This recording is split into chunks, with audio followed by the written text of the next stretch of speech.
that up in my computer eventually. George, we're live, just in case you're wondering. Yeah, I know we're live. Just that I like your background, that's all.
We're setting everything up, so I'll let you know when we are live. We're just posting the link to our webpage so that others can join if they choose through the YouTube channel. Okay, thanks.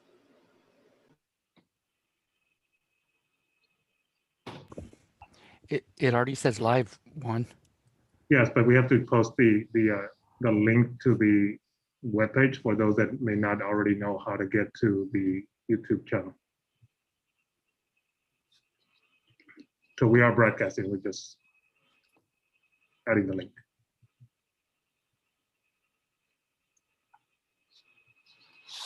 And then after that, we'll let the attendees in for those that are joining us, and then we'll go over the instructions on how to access the interpretation. Okay.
All right, I think we're ready.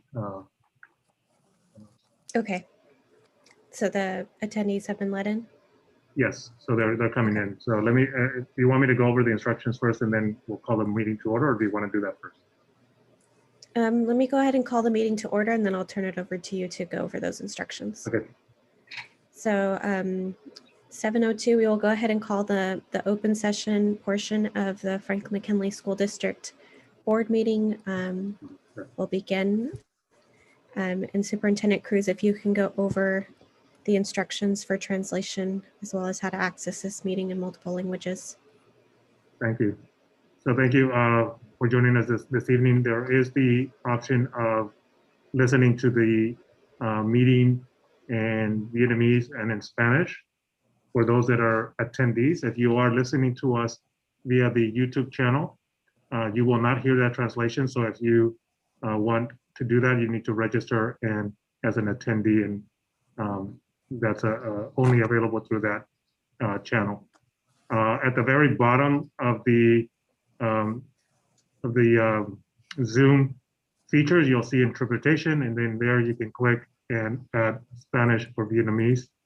And I just realized that if you are asking for translation, you might not understand that in English. So I'm going to say in Spanish, and then either Mai Tien or Tan, if you could do that in Vietnamese, okay? Gracias por acompañarnos. Si están acompañarnos, si quieren escuchar la junta en español, abajo del Zoom, a una de la mano está interpretación. Ahí tienen que imprimir eso y sale una pantalla donde le puede designar español, que quiere escuchar la junta en español. Si nos están escuchando a través del canal de YouTube, no van a poder oírla en español, tendrían que registrarse como asistir a la junta para poder tener esa opción. Mai-Tien, do you want to translate that, please? Oh, she can't speak because she's in a different room. Tan, can you just point to the bottom and for translation? Yeah, sure. Yeah, xin chào quý vị. Nếu quý vị muốn nghe cái meeting này trong tiếng Việt á, thì ở dưới cái Zoom có cái button interpretation á, thì bấm vô cái đó để bấm vô tiếng Việt, xong được nghe nghe cái meeting này tiếng Việt. Cảm ơn quý vị. Thank you, Tom. So what we're going to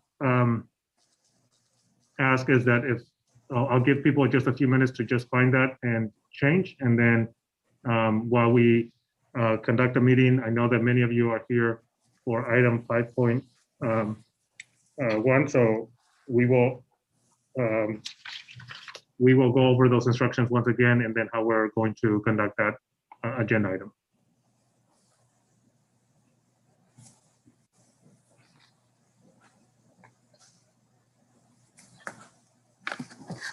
All right.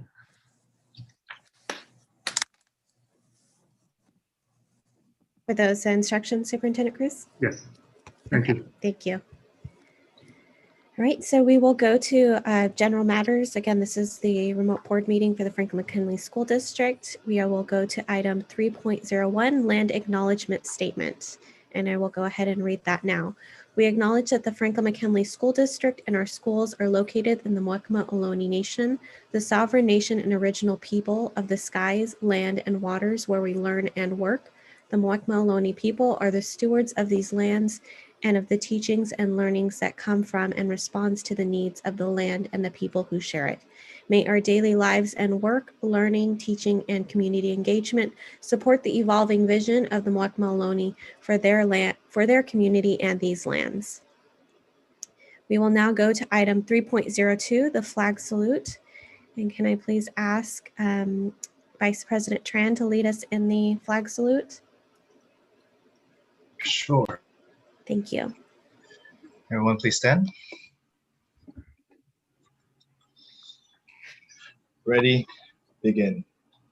I pledge allegiance to the flag of the United States of America and to the republic for which it stands, one nation, under God, indivisible, with liberty and justice for all. Thank you, everyone. Everyone may be seated. Thank you. We will now go on to item 3.03, approve, disapprove additions to the agenda. Board members?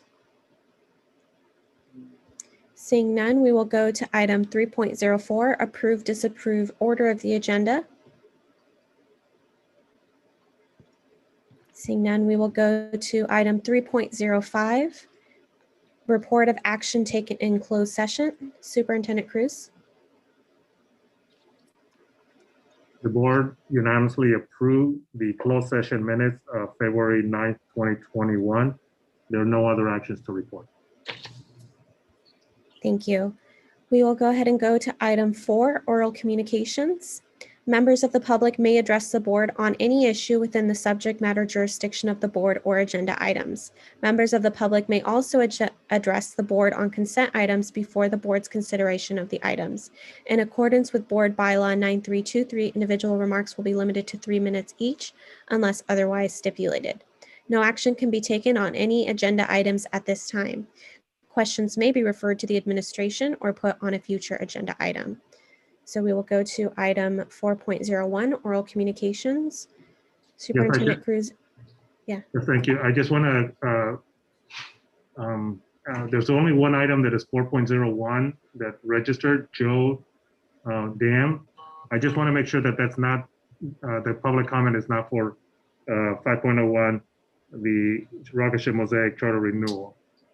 It wasn't clear. So if you are speaking on this agenda item, you can unmute and speak. Hello, everyone. Yes, I'm not speaking on behalf of the Rocketship. I speak on behalf of the, I'm a parent of a district of Franklin-McKinley. I got 2 kids going here. The thing I want to speak about is the recently a lot of attack to the Asian community. I'm worried about it because I know because of the COVID, we are in distant learning. That's why that's a good thing for now because it might, I think it's highly minimize a lot of those conflicts between different races. So my point today is let me read you my statement. Okay, so I prepared. So I have 2 kids that go to school in this district. One is in the middle school and one in the elementary school. So what I would like the district to put out some sort of education workshop or message to remind that we are all in one district, and this is a very good district. So I want the district to put out some sort of program or education, remind them every day, because the bottom line is they are kids. They will forget what we tell them every week. So we need to keep reminding them that we need to treat everybody equally, respect everybody. So the thing is, what happened worried me because every day I watch TV with the kid and they ask me what happened, why this happened. And I almost see every day we have a story about this kind of, incident. So, he's saying that my boy is saying that, maybe we should not go out at night at all because, we want to avoid all this stuff. I say, well, that's not the solution. We need to find somewhere that, we can, educate a lot of people. So that's my request is hopefully the district can look into that and put something education program to the whole district, because I know that we are in a great district and we have a lot of diverse people.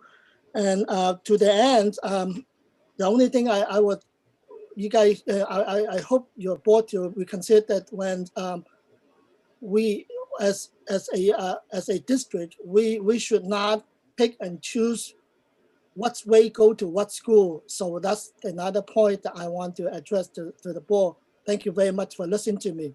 Thank you. Thank you. Thank you so much for your comments. And the rest of the speakers are for 5.01. Okay, thank you. So we will go to item 5, information discussion and action items, public comments for this item. The Franklin-McKinley School District is accepting comments via email and phone. Members of the public may submit the comments. So that information is listed. I'm going to go ahead and read the item specific to item 5.01. So per board bylaw 9323, the board shall limit the total time for public input on this item to 20 minutes. Comments may not exceed. So at this time, Superintendent Cruz, do we have an indication on how many items, and that will help us determine? So at this time, the agenda states comments may not exceed 3 minutes, but that time may be shortened depending on the number of persons wishing to be heard. So do we have an indication of the number of persons wishing to be heard on item 5.01, the public hearing and determination of rocket ship Mosaic charter school renewal petition? Yes, thank you. I'm going to ask our attendees to, like last time we did, raise your hand if you are signed up to speak. We are not able to tell just by the attendees because of the translation. So we weren't sure if you were joining us because of the translation or you were signing up to speak. So this is the only way that we can differentiate.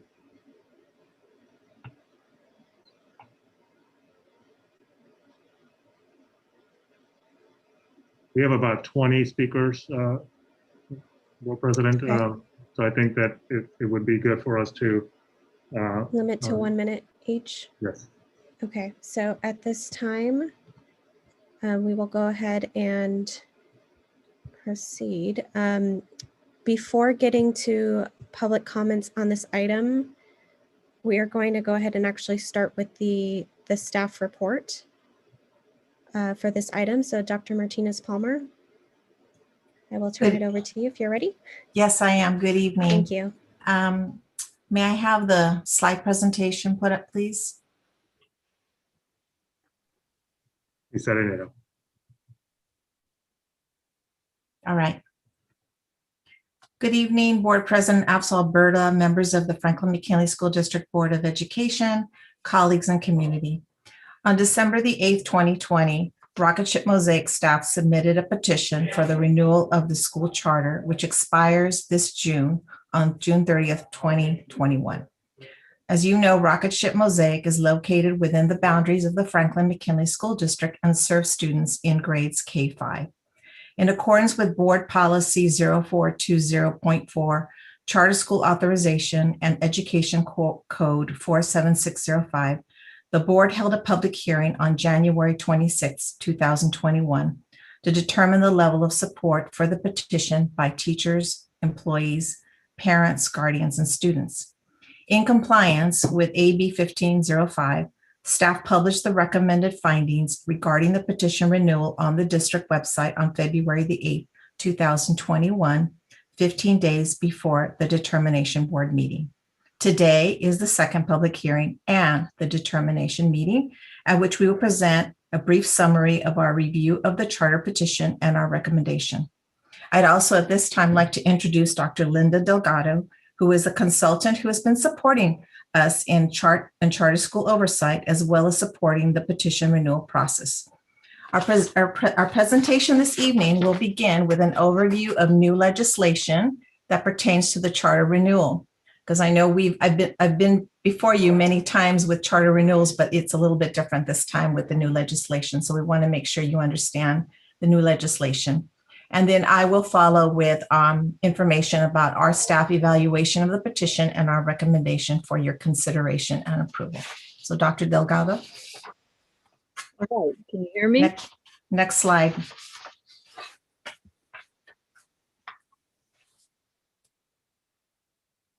Hi, Linda Delgado here. You can hear me, yes?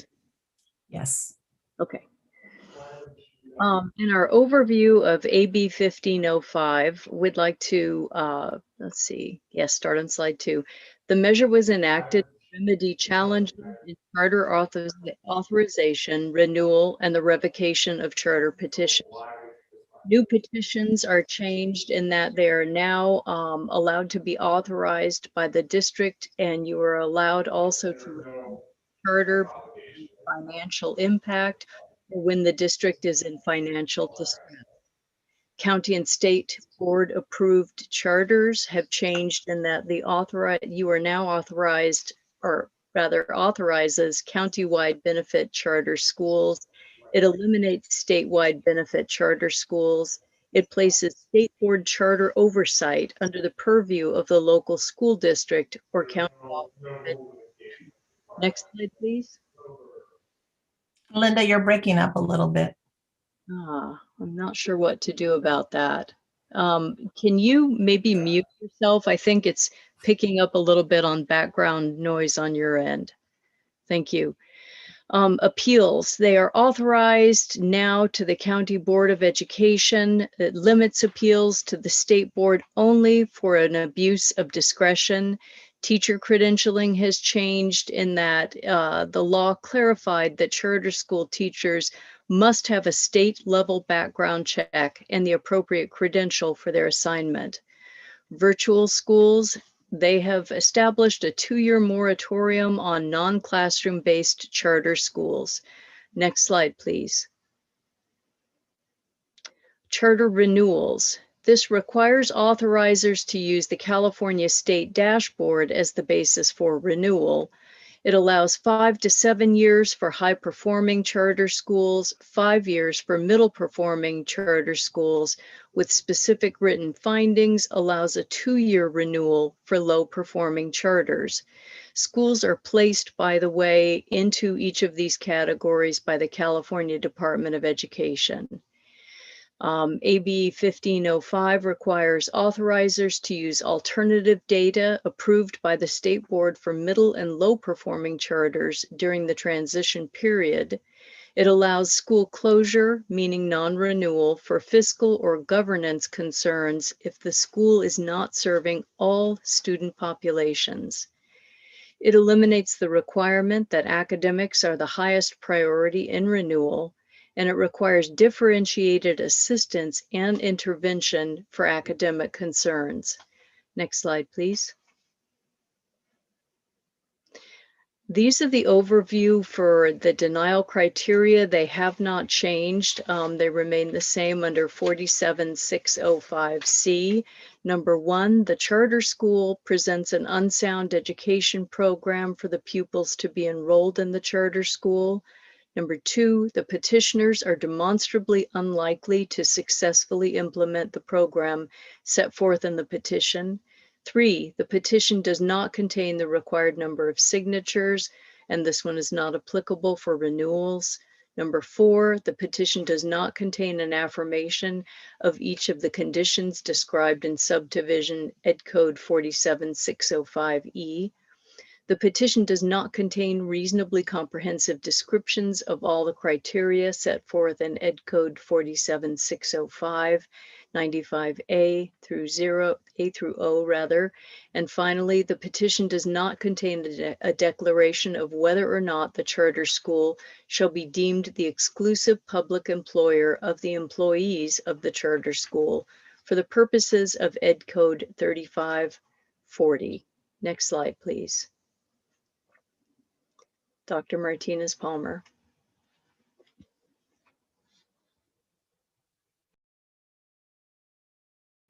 Dr. Martinez-Palmer, you're muted. Thank you for reminding me. So now I will cover the process and recommendation. Next slide, please. So the process that we took for this renewal was we had our complete district leadership team, which was made up of Annette Grasti from Human Resources, Sarah Feldman, our Director of Curriculum Instruction and Assessment, Jennifer Clausen, our Director of Early and Elementary Education, Marianne Galvarin was part of this, as well as Shelley Pardo from Special Education, and Linda Delgado, who just spoke to you, as well as myself. Mr. Cruz did participate in the virtual site visit. We reviewed the petition, and this time we used a rubric that adapted from a tool used at the Santa Clara County Office of Education, They did a nice job of updating their evaluation rubric based on the changes in legislation. We divided up the petition and we each read and reviewed our respective sections. We conducted a virtual visit on January the 19th. We had the opportunity to visit classrooms and staff and talk with staff. Superintendent Cruz and members of the team met with students, parents, and teachers.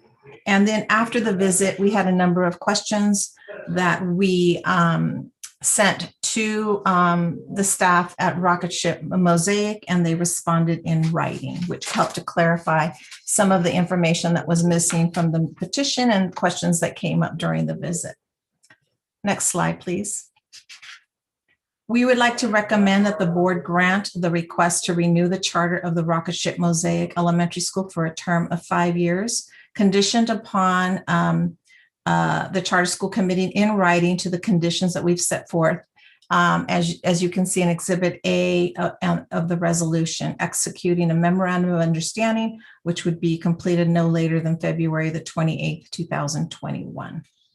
We also have available with us this evening, Mr. John Ye, our legal counsel, to help answer any questions that the board may have. Next slide, please. Our rationale for approval is that, first of all, we see that the school meets the criteria for a middle performing school. It has achieved measurable increases in their academic achievement, as you might have seen in tables 1 and 2 of the staff report. Rocket Ship Mosaic has no outstanding unresolved violations. In respect to special education, they have successfully provided programs to serve students from mild to moderate to severe. And they continue to demonstrate the effort to recruit students to their campus to mirror our district demographics. On balance, the subgroups do mirror our demographics. Sometimes we're higher, sometimes they're lower, and vice versa. When we look at special ed population, when you look at it over the last 5 years, the difference is anywhere from 1.2 percentage points of a difference between one school and the entire district for students and serving students with special needs. When it comes to serving our students from low socioeconomic backgrounds, we are definitely very, very reflective. The school is very reflective of our district demographic for that subgroup. In relation to our Latino and our Asian groups, which are the two largest ethnic groups for both organizations, in the last 3 years, Rocket Ship has increased their Asian population, has increased their Asian population, and their Latino population has decreased slightly. And that information is available to the board on tables 7 and 8. So continue with the slide, please. So some of the areas that we would like the school to strengthen as part of the approval are the following. We would like to recommend that the school continue to close the learning and an achievement gap between special ed and non-special ed students from their school, as well as students from low socioeconomic backgrounds and those who are not identified as low SES. Secondly, we request the school to continue its efforts to address the percentage of special ed students. While there is the special ed population is representative of the districts, as I mentioned earlier, with maybe a difference of 1.2 percentage points, there is still a need to mirror the demographics in terms of serving moderate to severe students. And that was part of the report that we submitted as well. The school has had positive reclassification rates in the last few years, but there was a very interesting drop in 2019-20. And of equal concern was that for the 2019 California dashboard, Rocket Ship Mosaic had a result of 35% of its EL population showing progress on the English learner proficiency assessment, which was something that we noted as a concern. Lastly, it's important to note that at the time of our review, we were unable to identify parent representatives on their board of directors. That was not apparent at that time. I received some information today about who those individuals are, but that was not evident during our review. So part of the conditions is to make sure that there is parent representatives on that board, and there is a request that the parents on the board be a parent of a charter school authorized by this by Franklin-McKinley School District. Next slide, please. So we are recommending for approval. However, if the board so chooses to consider denial, here are some reasons to consider denial. And that would be that the petitioners did demonstrate, I can't say that word, were unlikely to successfully implement the program set forth in the petition. And the petition fails to contain reasonably comprehensive description of all 15 required elements. As I mentioned earlier, there were some items missing, some information missing from the petition that were later clarified via communications between Mosaic staff and ourselves. And if under Education Code 47607.2b, if the board finds that the charter school has failed to meet or make sufficient progress towards meeting academic standards to benefit the students, and that the closure of the charter school would be in the best interest of the pupils in the community. So we just present this to you as just information that you should be aware of if the board chooses to entertain this option. So that concludes my presentation, a summary of our findings and our process. Thank you. Thank you, Dr. Martinez-Palmer. So in terms of process, we will now give Rocket Ship Mosaic staff the opportunity to respond to staff presentations and findings. And I believe we're required to give the equivalent amount of time. So from my calculations, I believe that was roughly 14 minutes. So if we can keep it to that. So is there a representative here who will be responding on behalf of Rocket Ship Mosaic? Yes, thank you, President of Alberta. We have a couple of different staff members. I think they're all coming off camera, and we also submitted a slide deck or a presentation. We can start with the presentation and take it from there. You'd be so kind.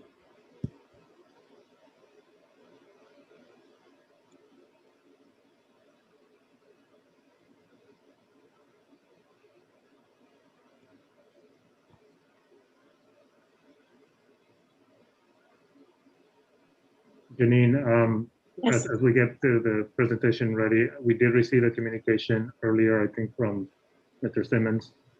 Is it the Rocket Ship Mosaic's intent to enter that into the record? I did forward that to our board and our executive cabinet. I just want to make sure that I understand what the intent of that document was.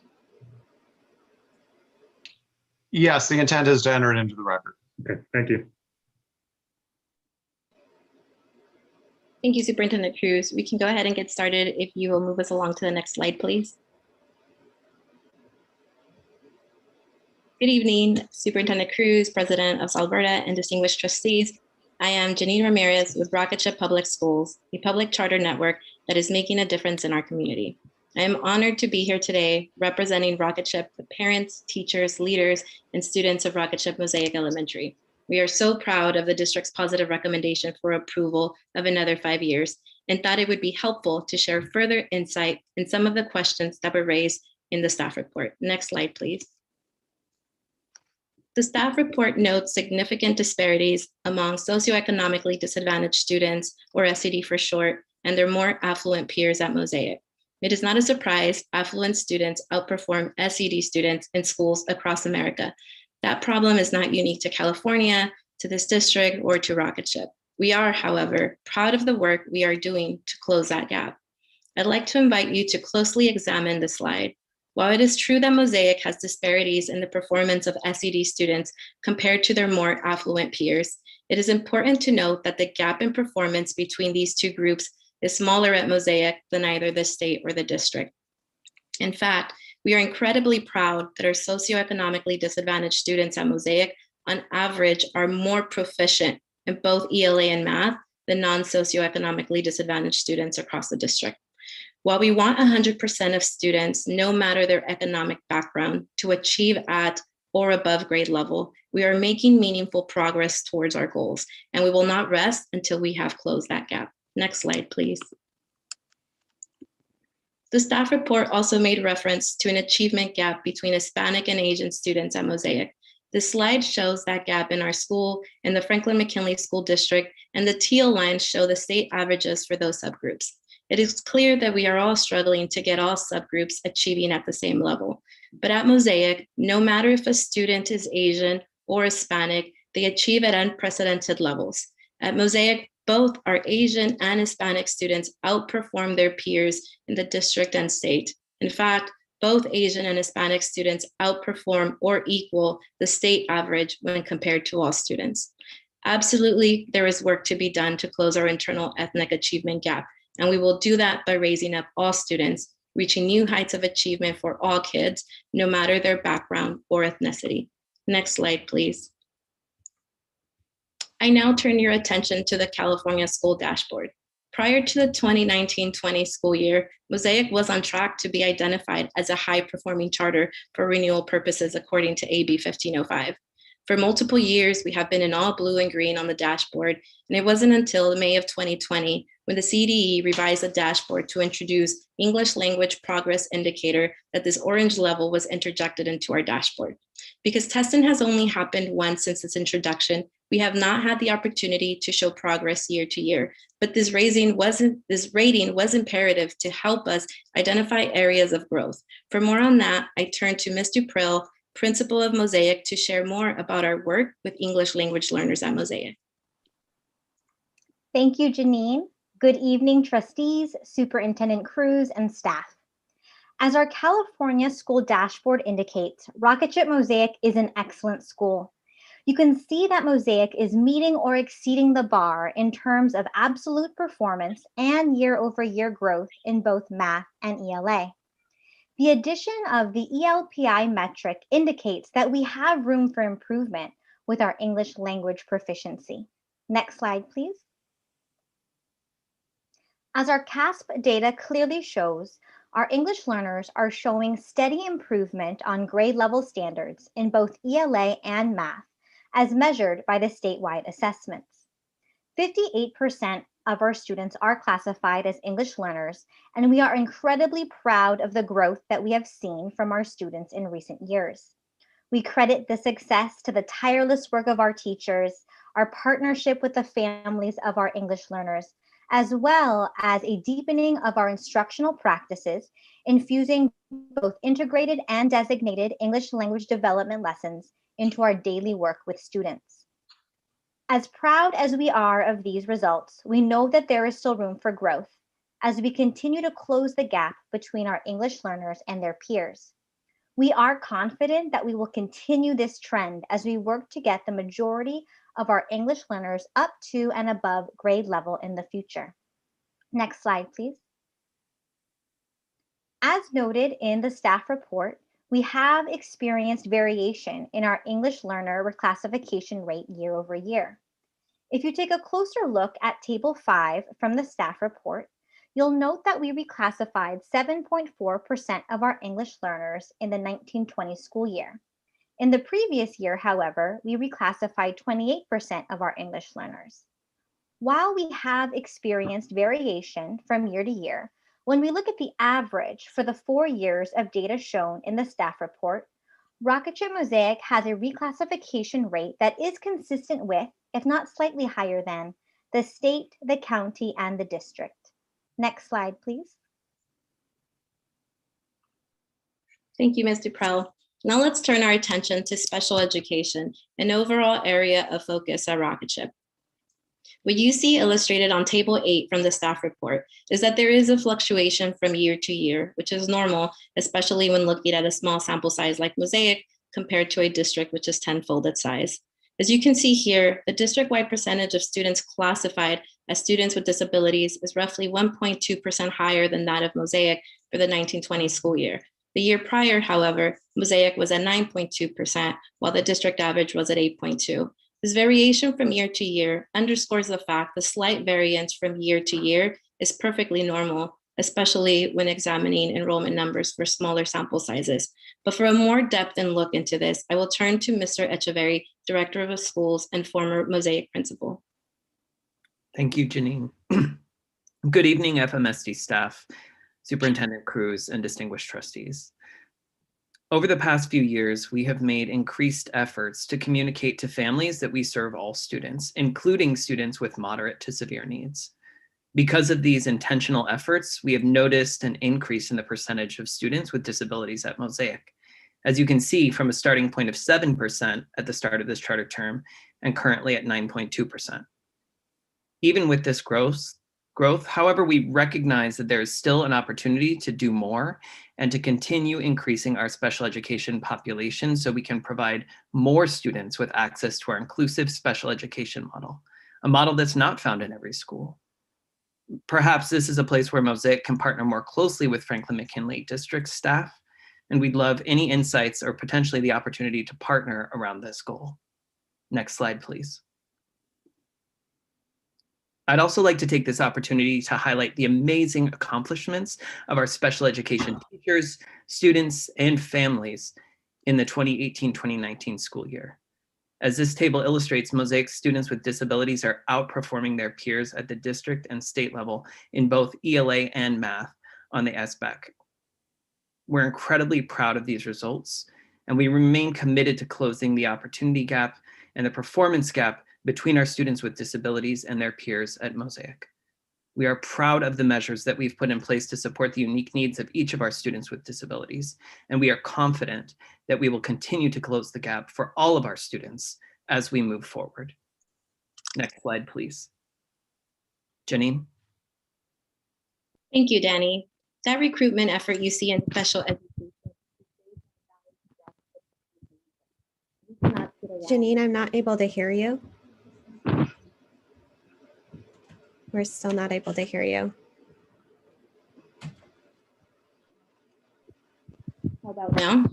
Okay, yes. Okay, sorry about that. Thank you, Danny. That recruitment effort you see in special education is based on a value Rocketship truly believes in, that we cannot and will not sit around and only serve the students that come to our door, but that we must make a meaningful and intentional effort to seek out the families for whom we can be the difference in their lives. The report notes changes in our demographics, particularly an increase in Asian students, which we acknowledge. This is an area we recognize we need to do more, and we are looking to do more. It is no surprise that when a school reaches a high grade school score and builds a strong reputation for high academics in the community, there is a trend that the school will begin to be sought out by families who are more familiar with the process of navigating grade school options.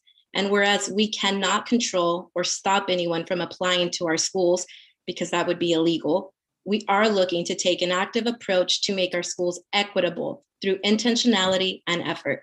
On the recruitment side, that looks like ensuring we are talking to families in high need communities.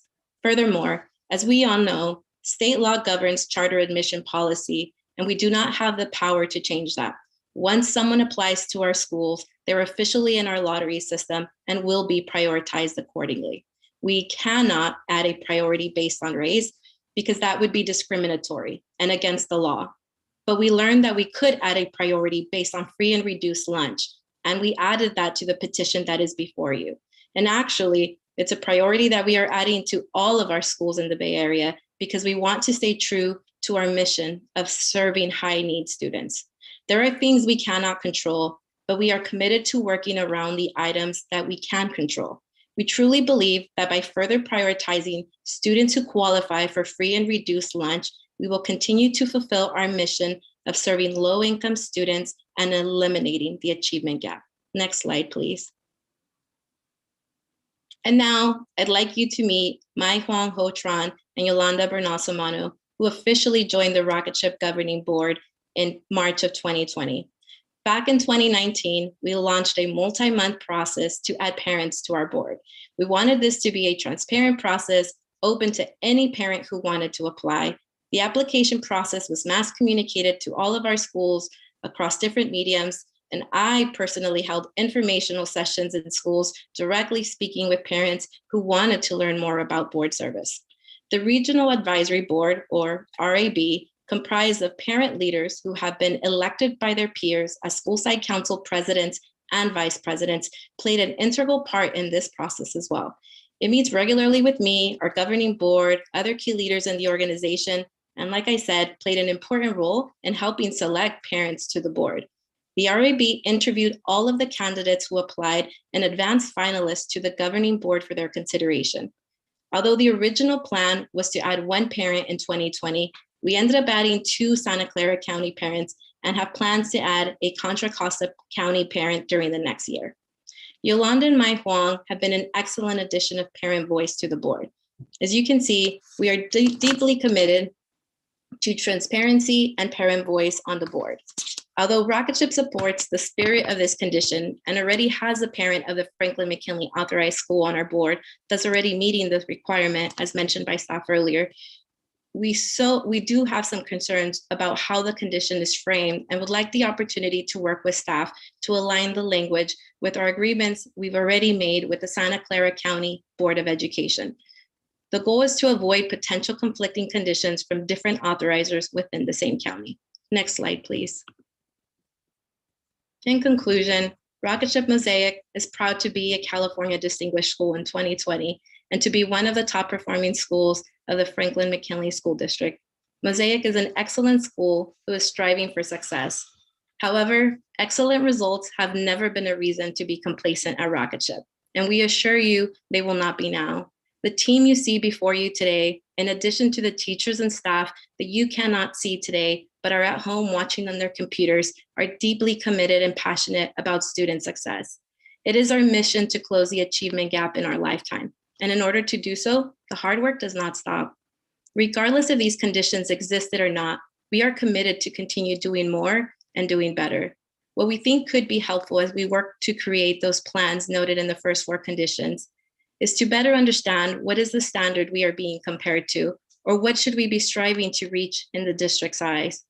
As we move forward, additional context around that and what success looks like for FMSD for a renewal without conditions would be helpful to better understand the standard of excellence for FMSD. We are confident we can complete the work that has been noted in the conditions, but we do not think that February 28th is a reasonable timeline. As an example, when working with Santa Clara County Board, we are usually given 30 to 45 days to work out the MOU. February 28th is only 5 days from now. Thank you, trustees and FMSD staff, for your partnership through the years to bring high quality education to our students. We look forward to a continued partnership between Franklin-McKinley School District staff, this authorizing body, and Rocketship Mosaic for many years to come. Thank you. Thank you for that input and presentation. We will now, I'll turn it over and open it up for board members. If you have questions for either our district staff or Rocketship Mosaic, and now would be the time to let me know.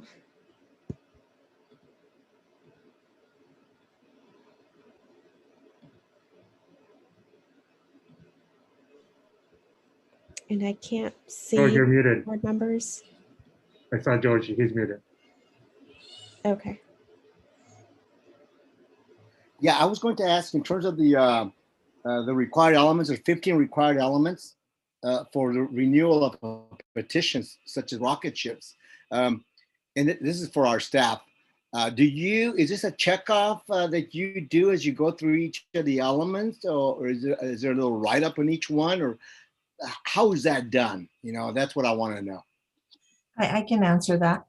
So in the rubric tool that we used, which is very similar to what the Santa Clara County Office of Education uses for their charter school renewals, every element has a very specific criteria. And then we either check, we read, and then we either check whether it's in the petition or it's not. And we even have a place to identify the page number.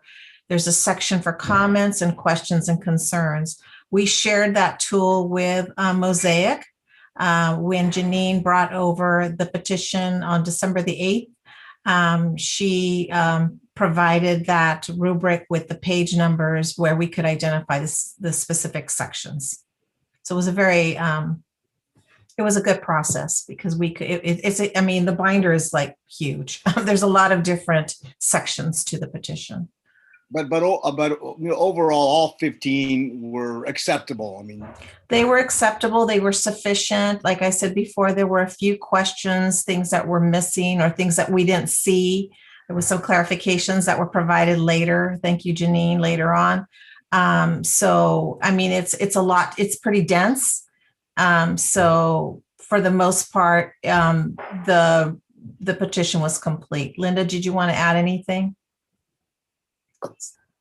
No, I think that's precisely it. Okay, thank you for that. Trustees Rodriguez, Rosado, Tran, are there additional questions? No questions.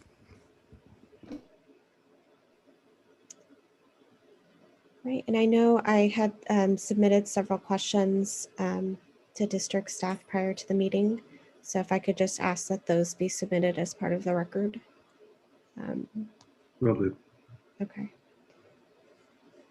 And I don't have questions at this time. So if there are no other questions from board members at this time, we will go ahead and move to public comment.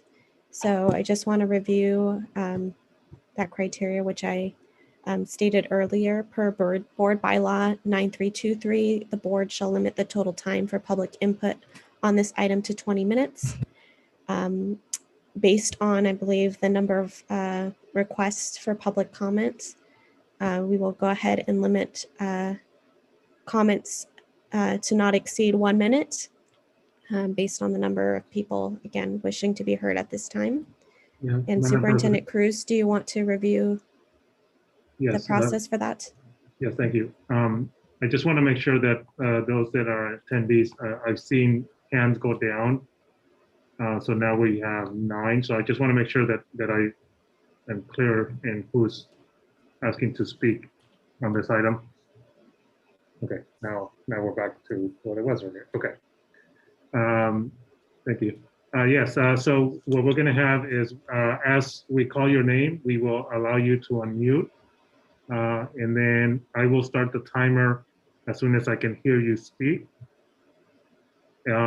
If you are going to speak in your primary language, whether Spanish or Vietnamese, you need to let us know so that the board and those that are panelists can switch to the interpretation so we can hear the translation in English.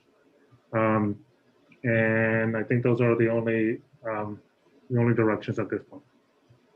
So we're going to start off. I'm going to read 2 names so that the next person knows that they're coming and that they're ready to unmute themselves. And Superintendent Cruz, if I could just add, so for individuals who are speaking in a language other than English, we will allow for that additional time for the translation. So that's only when Madam President, it's only when we're or is this simultaneous translation? Yes. Okay, great. Thank you yes. for the clarification. Yeah, so for us, we need, when we know that they're going to speak in their primary language, like last time, we need to go to the interpretation, go to English, and then we can hear the translator translate it back to us in English.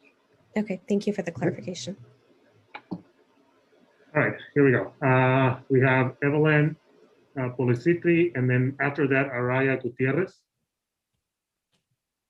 Hi, my name is Evelyn T. Policriti, and my daughter is currently a first grader at Romo.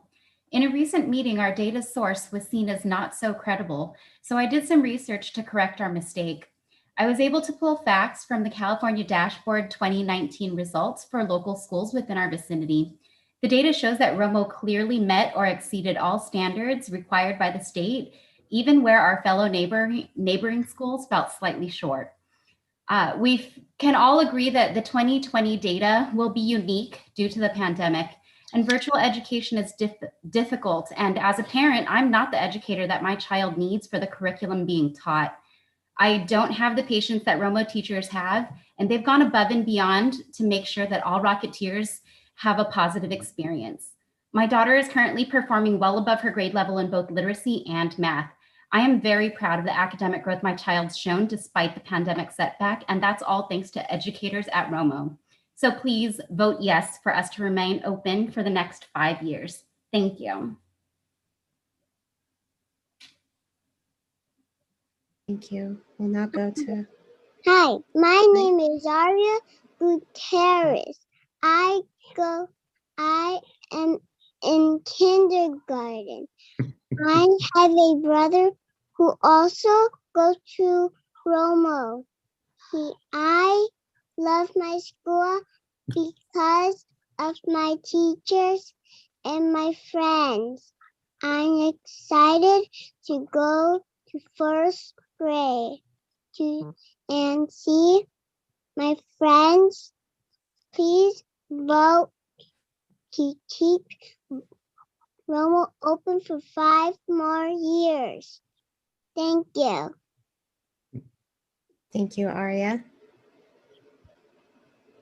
Superintendent Cruz, if we can get the next two names. Yes, we have Jacinta Lopez and Mixi Gomez. Hola, buenas tardes. Voy a necesitar interpretar. Okay, so we go to English and then. Okay, comience. Ok. Hola, mi nombre es Jacinta López y llevo 2 años en Romo. Cuando yo llegué a este país no tenía hijos, pero ahora que tengo mis hijos, lo que quiero para ellos es darles un mejor futuro, especialmente con su educación. Me siento feliz que mi hijo tenga esta oportunidad en Romo.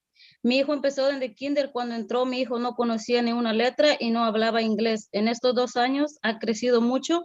Ahora ya sabe inglés, sabe leer y sigue creciendo. Él va a niveles avanzados. Hasta yo voy aprendiendo inglés con su trabajo académico. El aprendizaje a distancia ha estado excelente porque los maestros están en comunicación. Ellos me apoyan, me mandan enlaces. Mi hijo está emocionado con la escuela, que siempre termina su trabajo antes de tiempo. Siento que nada le hace falta a Romo. Ellos trabajan para proveernos todo lo necesario. Les pido que tengan consideración a todo lo bueno que Romo hace por su comunidad. Espero ver que voten que sí para renovar a Romo. Gracias por su atención.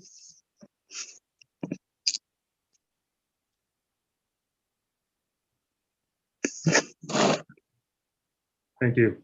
Just clarification, when we're going to hear the translation in Spanish, we go to the Spanish and Vietnamese, not to the English, sorry. Thank you. Hi, my name is Mitzi Gomez. I will be reading a letter of support from San Jose Evergreen Community College trustee Omar Torres, a former FMSD trustee. Romo is not only a place that is serving all students, but also a place that opens its doors for the community's benefit. First, they opened their doors to provide breakfast and lunch to community members when school closures were announced. Then, as violence started to peak in the neighborhood, in partnership with the San Jose Police Department and the Mayor's Gang Prevention Task Force, hosted a series of neighborhood community meetings to help address the gang activity in the area and keep neighbors informed.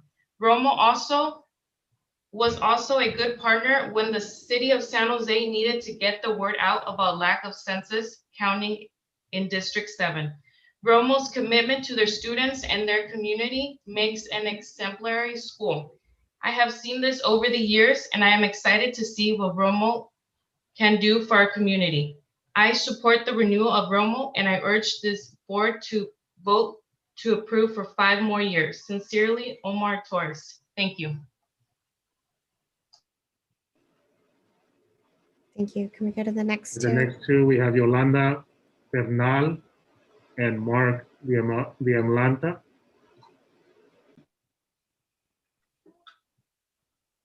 Hello, my name is Yolanda Bernal Samano. I am a Latina parent, resident of downtown San Jose, born and raised, first-generation college student, leader in my community, but most of all, proud mama to 2 Rocket Ship Fuerza parents and Rocket Ship board member. I was one of the parents who was nominated and went through the public process to join the Rocket Ship board of directors. The process was open to all, transparent, and done with the support of parents. The board encompasses a network of schools that represent thousands of students in San Jose and many different types of family needs. Over the past year on the board, I felt empowered and my experience valued. Personally, I feel a strong sense of duty to represent all of our school families, and through this position, I've been given that chance. I regularly meet with school site council presidents and vice presidents to give feedback. I'm excited to see our parents continue to grow their voice and proudly here to support students, parents, and staff at Romo. Please renew Rocket Ship Mosaic for another 5 years. Thank you for your time. Thank you, Yolanda. Mark? Good evening. My name is Mark. I'm happy to share that I myself was a Franklin-McKinley student and proudly attended Stonegate Elementary. We are a first-year family at Romo. We wanted a school that exposed our kids to more cultures that reflected our own neighborhood and still maintain a high-quality education. During our extensive research, we found one school in the heart of Little Saigon. It stood out. It was diverse, it scored high academically, and the parents raved about the school in their reviews. It was Romo. We knew it would be a great fit. While applying, we learned about the lottery system and prepared for secondary options since entrance is never guaranteed. We didn't get accepted initially, but a slot opened a few weeks later, and we were informed our child could join Romo. We are happy we found a new home and an active group of parents here that care so much. It would be a great disservice to the community to vote against a public school that competes with great schools everywhere. Romo is doing it. Please vote yes, and thank you. Thank you, Mark. Can we get the next 2 names, Superintendent Cruz? Jamie Ebron and Juliana Madrigal. Good evening, everyone. Hi, my name is Jamie Ebron, and I'm a proud parent of a thriving 3rd grader who has attended Romo since kindergarten, who tests well above her grade level every year. I'm also vice president of School Site Council and a part of the Regional Advisory Board. I was confused to read in the staff report that it appeared that this group did not exist.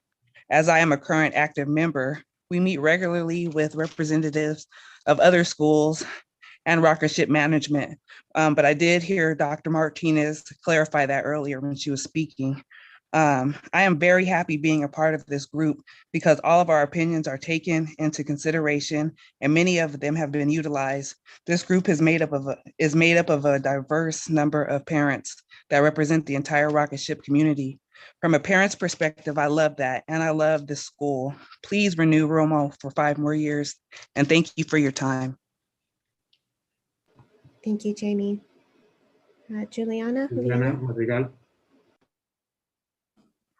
Hello, my name is Juliana Madrigal. I'm in 3rd grade and I go to Rocket Ship Mosaic Elementary School. We've been going to Rocket Ship for 8 years because my brother went there too. When I was in 2nd grade, my mom sent me to another school because we moved. But after 4 months there, my mom realized that everything the teachers were teaching me, I already had learned at Romo. She sent me and my sister back to Romo because my sister, who was in kindergarten, didn't know how to read, didn't know how to write, and didn't know her numbers. My mom likes that my teachers help me when I need help and teach me new things every day at Romo. If Rocket Ship Mosaic was closed, I would have had this learning in me. And without Rocket Ship, I wouldn't know how to read, write, or do math. Romo helps me and all the Rocketeers with their learning, and it will help them get a better job and a better future. Thank you for listening. Keep Romo open. Thank you, Juliana. The next 2, Rosa Vasquez and Lisa Nguyen.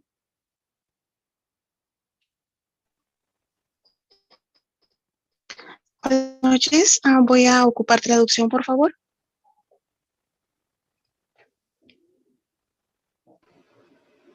Yes, so we will go Puede comenzar. Gracias. Hola, mi nombre es Rosa Vázquez y tengo muchas experiencias buenas y gratas durante estos 4 años que mis hijas asisten a Rocket Ship. Una experiencia en especial que se me hace muy bonita tanto para mis hijas como para mí es un programa que se llama Los Dichos. Se trata de que los papás vamos al salón de clases a leerles a los niños y compartir una actividad con ellos. Esto me parece muy creativo porque para nuestros hijos el vernos en el salón de clases los motiva y los hace sentir orgullosos. Para mí, esta oportunidad que la escuela nos brinda de poder formar parte de la educación e incluirnos en eventos o actividades que realizan, de alguna manera nos incluyen en el crecimiento educativo de nuestros hijos, así como también las visitas al hogar que los maestros hacen antes de iniciar un ciclo escolar, les da la oportunidad de conocer más a fondo las necesidades de cada niño y a nosotros como padres nos da la confianza de crear una buena comunicación con los maestros durante todo el año. Gracias, por favor, queremos 5 años más para Rocket Ship.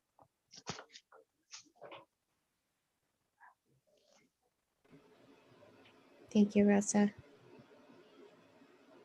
Lisa Noel. Lisa? Oh, sorry. Good evening, trustees and Superintendent Cruz. My name is Lisa Nguyen, and I am a kindergarten teacher at Romo, growing the minds of our youngest Rocketeers. Tonight, I will share why I believe Romo deserves to stay open for 5 more years. Our school respects and celebrates all cultures shared by our students. Even through distance learning, we have come together as a community to celebrate Latinx Heritage Month, Black History Month, and most recently, Lunar New Year. Through my graduate program, I realized the value of my identity as a woman of color teaching in our educational system. At Romo, 1 out of 3 students can look at me and see parts of them as a Vietnamese American. As a second-year educator, I have felt extremely supported and have learned so much. Every professional development and coaching session developed myself and colleagues into socially aware educators and students into academic scholars. Please allow Romo to stay open so we can continue our work in closing the achievement gap, developing new teachers, and inspiring students to advocate for their futures. Thank you. Okay, the next 2 people up, Vin Duan and Helen Juan. Hi, my name is Vin Don. I would like to read an email from Darius Brown in support of our school. This email support is for Rocket Ship Mosaic. Mosaic has been a good community partner with the homelessness response team. The school has collaborated with our department to provide information to families and the neighboring community. The school administration facilitated a meeting with parents at their site and allowed us to give a presentation on services available through the city of San Jose. The school will continue to serve as a resource hub for families and students if it is renewed. Best regard, Darius Brown, San Jose Housing Department. Thank you. Thank you. Go to Helen.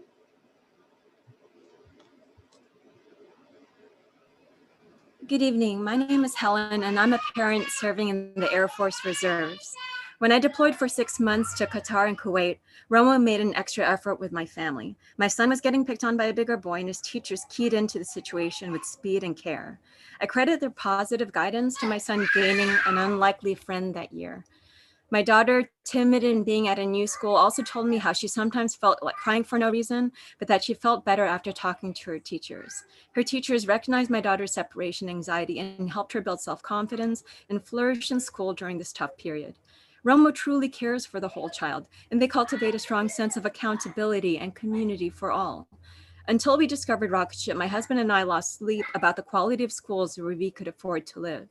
Please vote to renew, and where you find fault, please help advise us on the path of continual improvement. We stand with you to propagate Franklin-McKinley as a district distinguished for its excellent care of diverse students and innovations in education. Thank you. Thank you, Helen. Our next 2 speakers, Superintendent Cruz. Rosa Lemus and Rationale. Rosa. Sí, voy a necesitar traducción. De momento.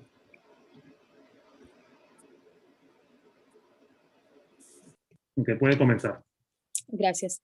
Buenas noches a todos. Soy Rosa Lemus, presidenta del Comité de Padres de Familia de Romo, miembro del Regional Advisory Board de Rocket Ship y orgullosa de ser parte de la familia de Romo por 10 años.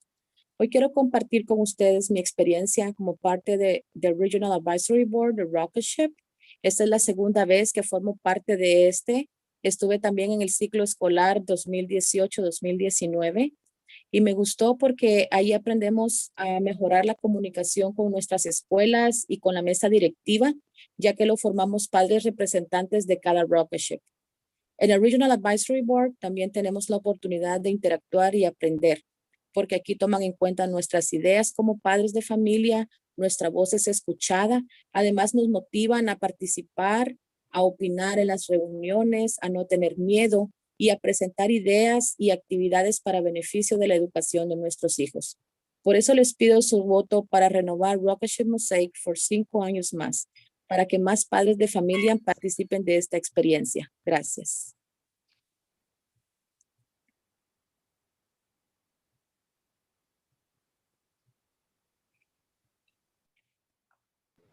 Thank you. Rationale, Cohen.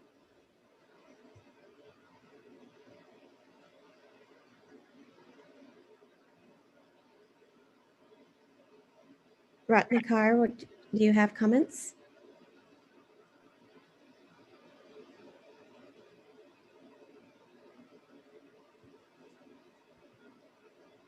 Are you able to hear? Is anyone else able to hear?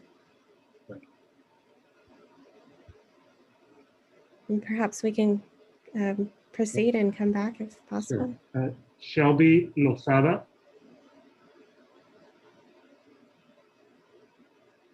Hello, my name is Shelby Lozada. This is my second year teaching at Rocketship Mosaic. I was first met with the love and passion of Romo during my interview with Principal Mrs. DePrell. I was astounded by the level of energy, heart, and hustle she portrayed her staff to have.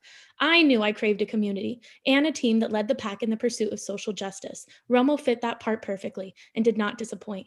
In the time I have taught here, Romo proved to support students and families in whatever capacity it took. In response to the pandemic last March, I witnessed our school drop everything, lean into challenge, and manifest an entire virtual school from scratch. We hustled, printed hundreds of packets, and created take-home Chromebook kits. We put our all into creating a quality virtual education for our students, no matter the fact that this had never happened before. And after all was said and done, our kiddos missed one day of school, not weeks, not months. They saw their friends and teachers that following Tuesday on Zoom. This is what social justice looks like on the ground. This is the level of energy we bring every day to school, and this is why we deserve 5 more years. Thank you. Thank you. Maya Barua and Peter Ye. Good evening. My name is Maya Barua, and I'm an assistant principal at Rocketship Mosaic.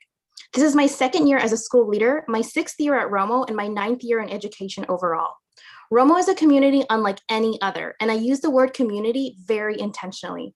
We are so much more than just a school. We are a place that brings together like-minded teachers, families, and staff, all with the same goal of loving and educating the next generation of leaders.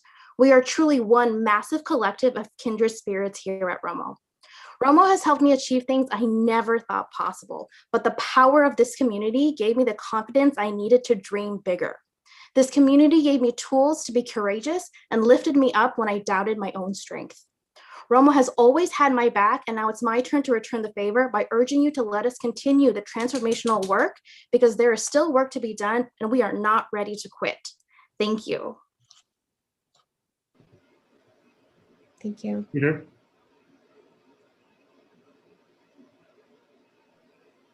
Good evening. My name is Peter Ye, and I'm a parent of 2 Rocketeers. Well, we're all impacted by the pandemic, and in this trying time, Romo rose to the occasion. My experience with Romo distance learning started with my eldest at the beginning of the stay-at-home order last school year.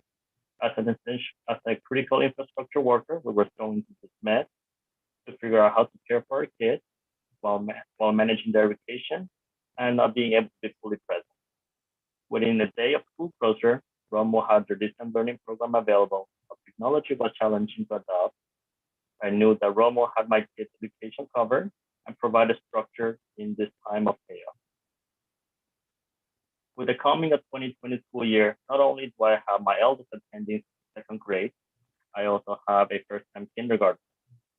Given the prior experience, I was confident that the education would be the least of my work. By no means did I expect that everything would be perfect, but I can expect is for Romo to have my kids' best interest and the continual improvement of their distance learning program. Thank you. Last speaker I have is Benjamin Jones.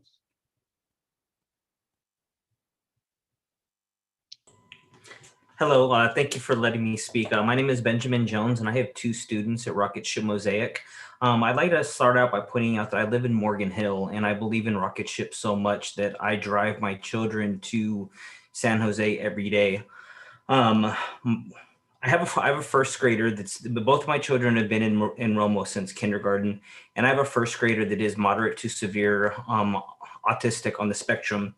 And when he first came into Romo, he had between about 30 disciplinary issues in a 90-minute period. Over the last year, there's been significant growth due to the inclusion program, and Tristan has been accepted as part of the classroom and part of the community, rather than Tristan needing to change to fit into society. And I believe that that's been a tremendous benefit to his self-esteem and to his academics. In last year, whenever he took the NWEA test, he did score in the 95th percentile in mathematics, and that was the regular standardized test. That wasn't the special needs test. And prior to coming to Romo, he was actually recommended to go to one of the county recommended schools for special. Thank you, Mr. Jones. So your time was up. That's all the speakers we have so far. Okay. All right, so now going to have us go to board discussion regarding the decision. Board members, additional comments or questions regarding the decision?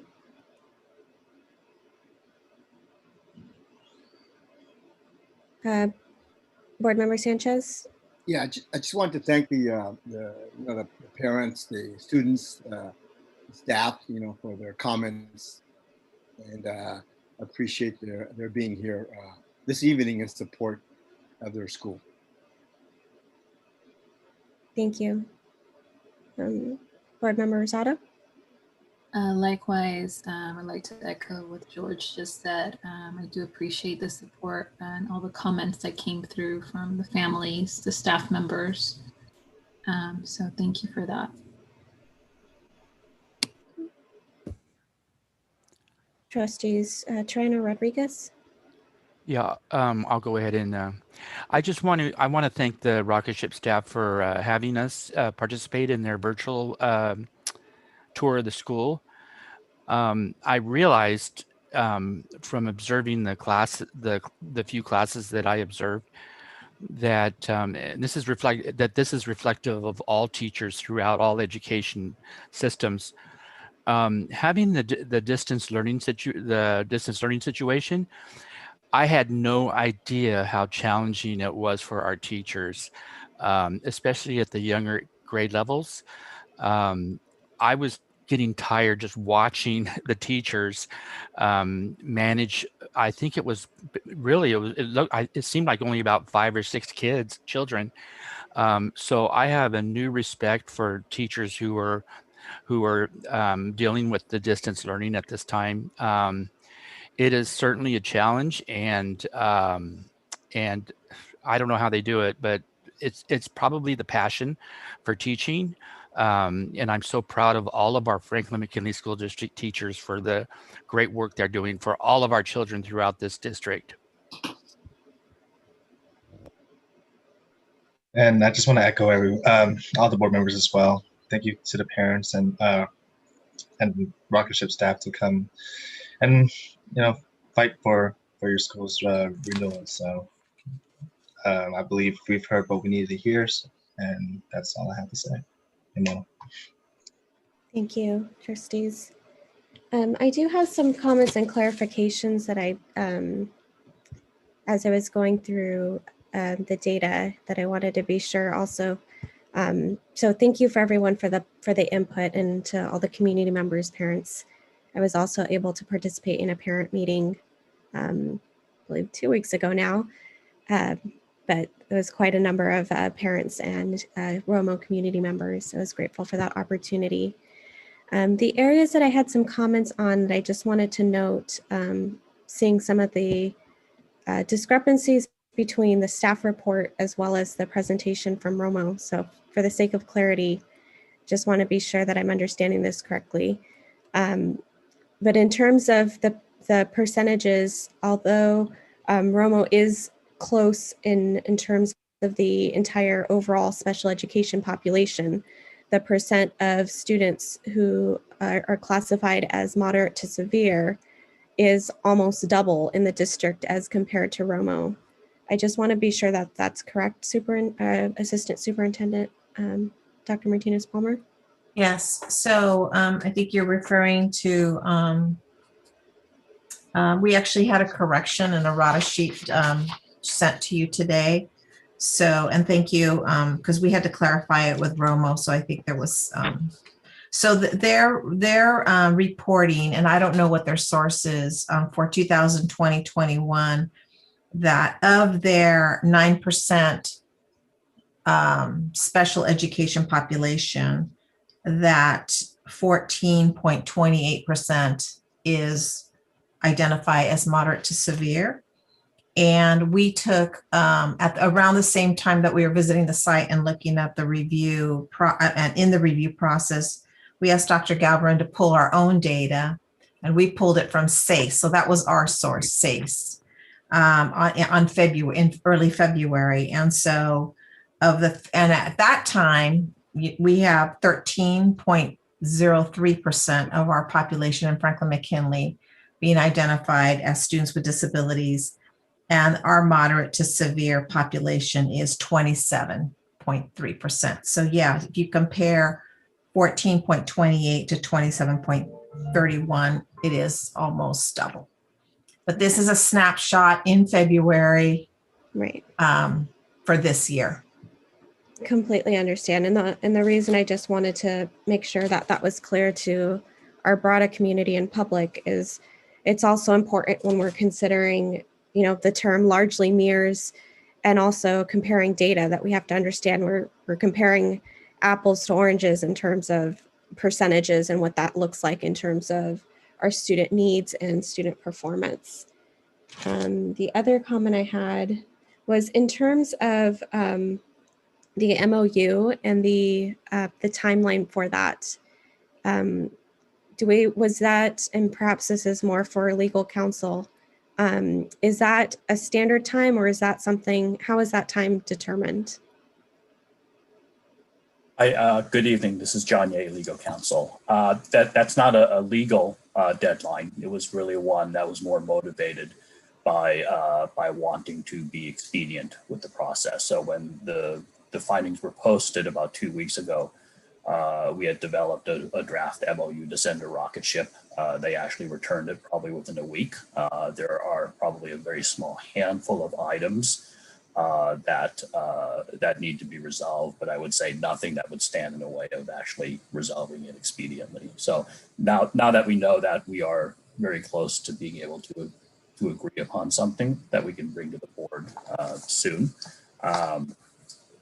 I think we can meet the February 28th deadline, but I think we can recognize that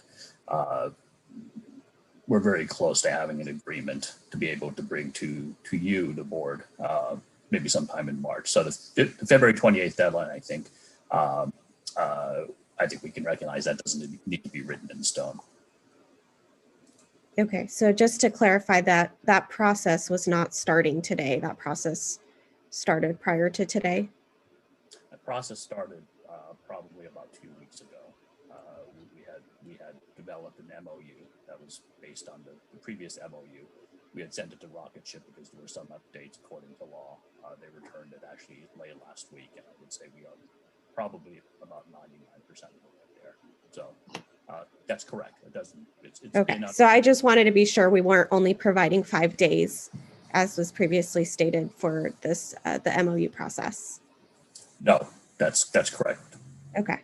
All right. So I'm glad to hear that that's moving along also. Am I able to comment?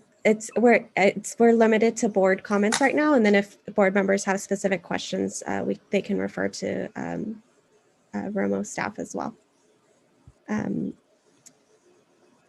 The other comment I had was pertaining to the averages in terms of English language learners. And again, I'm making these comments for the sake of clarity to make sure that, information was presented, and I want to make sure it's captured accurately for the record as well. In terms of English language learners, I know the average was calculated for students making progress and pertaining to their redesignation as English language proficient. Dr. Martinez-Palmer, I just want to be clear, though, that the data that you were referring to when they had performed, when Romo performed, had lower performance, was that specific to this last year? Yeah, are we talking reclassification or are we talking dashboard? Reclassification. Yes, the reclassification rates as shown by the presentation and also in the report, the staff report, page 7, does show that Rocket Ship had double-digit reclassification rates up until 2018-19, and then in 2019-20, it went down to 7.4%. So it was just in the last year, 2019-20. And that was the lowest in. And that was the lowest in like the last. I only have data from 2016. But that was also the lowest in across district schools as well. Yes. Okay. So in terms of my final just comment here is I did notice that in the staff report, it was reflecting on the number of, and so perhaps this is a comment just in the interest. I know there was a lot of comments about partnership and feedback, which I appreciate as a teacher first and foremost. In terms of staff who hold intern provisional credentials, Dr. Martinez-Palmer, in the report, it indicated almost half of staff hold one of those credentials at this time, intern or provisional credentials. I'll defer to Annette Grasty for that. Okay. Based on the spreadsheets and the information given to us, all of the teachers currently have adequate credentials, but there are approximately half that are provisional in status. Okay. So I guess my only comment with that would be, having been an intern credential teacher myself at one point, is I know there's an incredible amount of, of responsibility there and learning curve. And so I would just hope, given the number of teachers in that category, that those teachers are being provided adequate support and training, because we know there's a lot of responsibility that falls on them during that time as well. Yeah, well, President, if I could, since I was one of the staff members that interviewed the staff, I mean, that is one of the questions we ask in terms of the level of support that they're receiving. And Romo does have, all teachers are receiving coaching, not just those who were provisional, but they felt that they had the support they needed in order to make progress towards their goals. So. And I think that's perhaps some information that can be included in one of the questions that I had submitted pertaining to teachers who are working under intern, provisional, or waiver credentials, just in terms of the support they're receiving. I'll make sure I add that before I enter it into the record. Okay, thank you. So those were the main comments. Again, I appreciate all of that, the outreach from the Romo community, parents, staff. It's very clear that this is a school that's valued in the community, and look forward to seeing that continued effort to continue to grow. That's what we want from all of our schools, and being inclusive of the needs of our community and of all students as well. Board members, are there any additional comments or questions before I call for the vote? I just have this. Oh, sorry. No, you go ahead, Carrie. Thanks, Rudy. So going back to the MOU, I know it's not, the date is not set in stone. So what are our options in regards to that? How far out we can push the date, the deadline for that? And we wanted to be able to bring it to the next board meeting, so we could extend it as far as the 5th, and this way it gives us the opportunity to review and upload to and publish it. I understand that there's just some minor items that need to be resolved, so if Romo and legal counsel think that that is a timeline, I would propose that as the new date.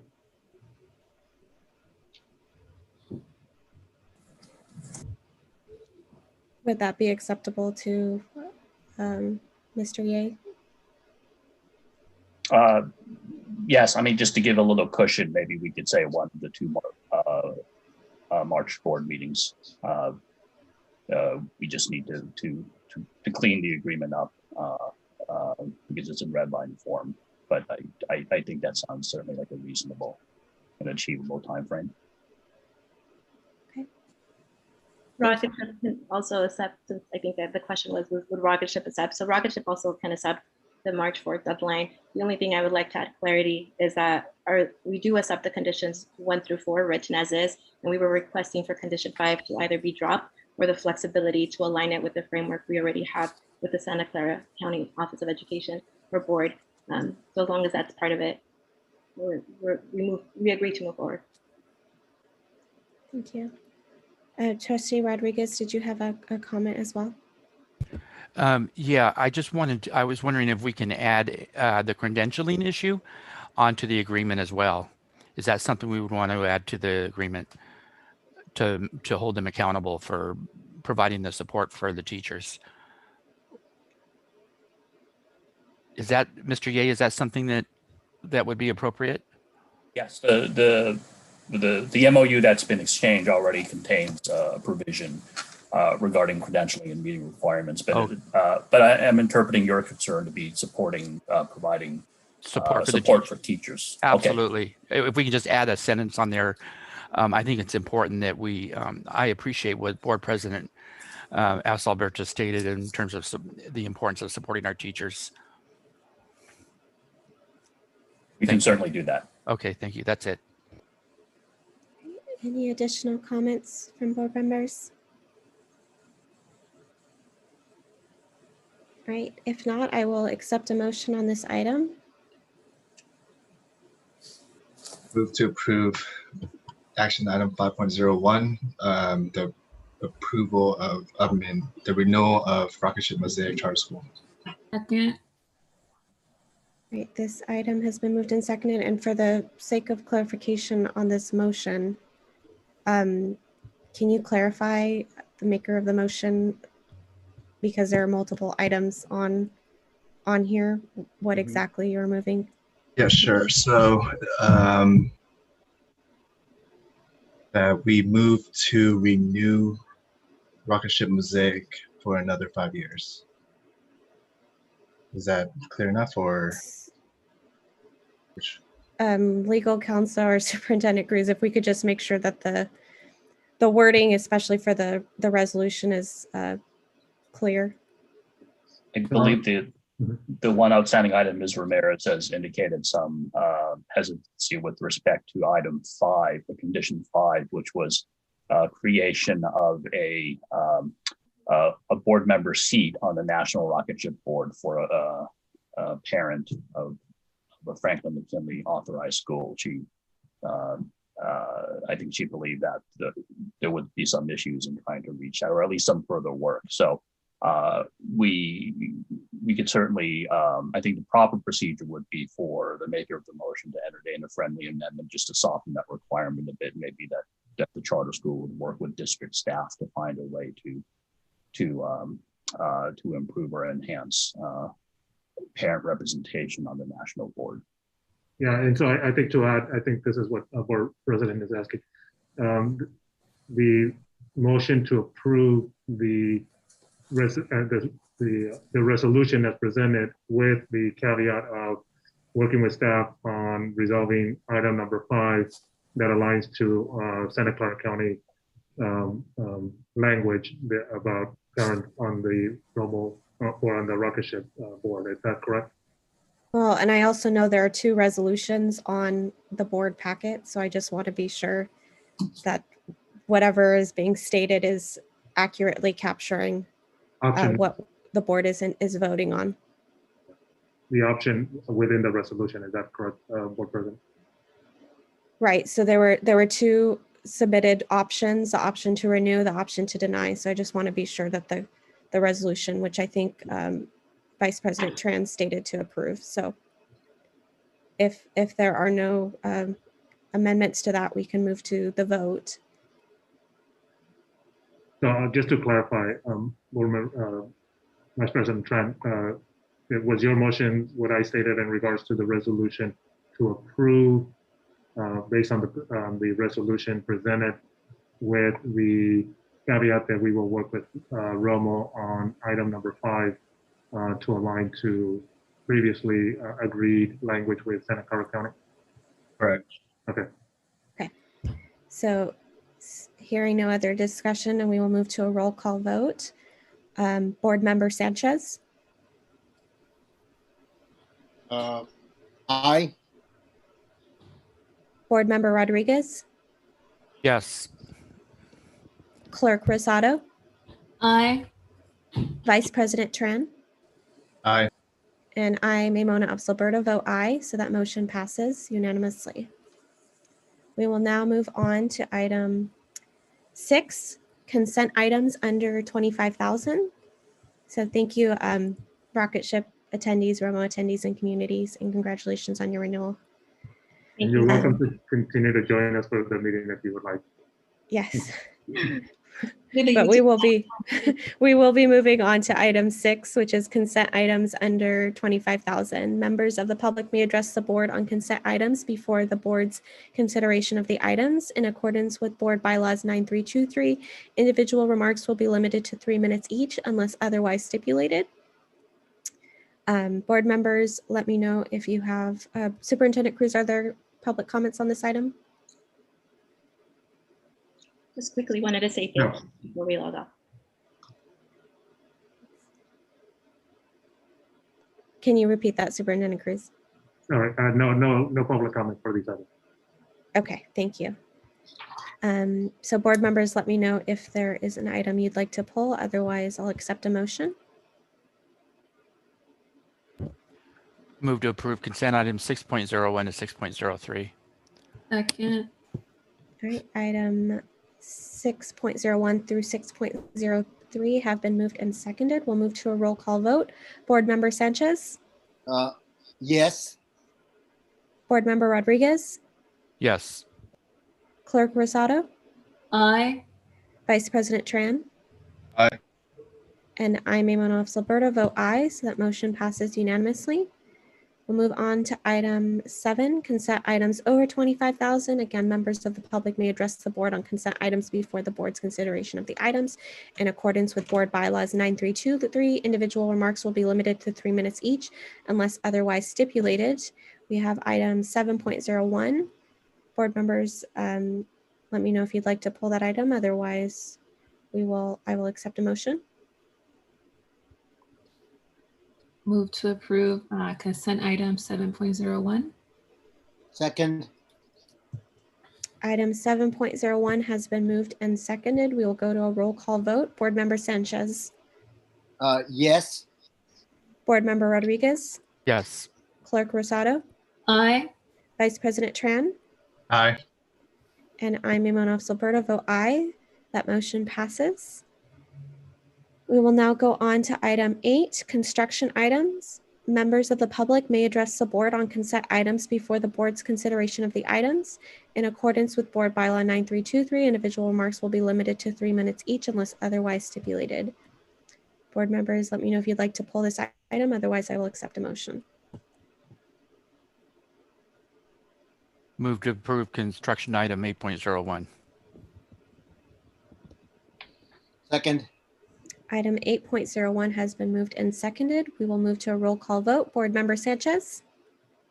Yes. Board Member Rodriguez? Yes. Clerk Rosado? Aye. Vice President Tran? Aye. And I, Maymona Silberto, vote aye. That motion passes. We will move to action items 9. Item 9.01, personnel report. Vice President Tran.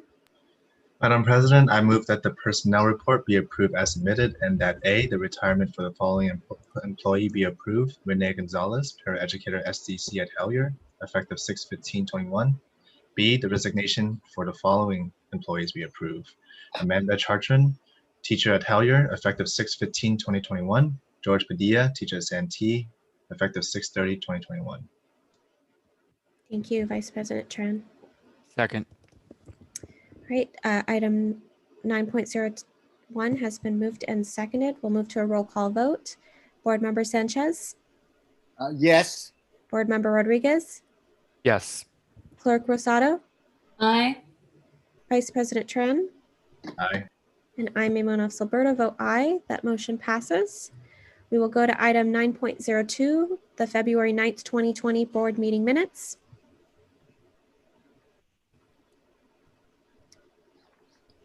Move to approve item 9.02, the February 9th, 2020 board meeting minutes. Second. Item 9.02 has been moved and seconded. We will go to a roll call vote. Board Member Sanchez, Yes. Board Member Rodriguez, Yes. Clerk Rosado, Aye. Vice President Tran, Aye. and I, Maymona Silberto, vote aye. That motion passes. We will go to item 9.03, reporting on delegating authority to take the necessary action to protect students and staff from the spread of coronavirus. Superintendent Cruz? Yes, I have not taken any action under this authority, but I do want to give the board an update in regards to some of the information that has been out there in regards to the availability of vaccines.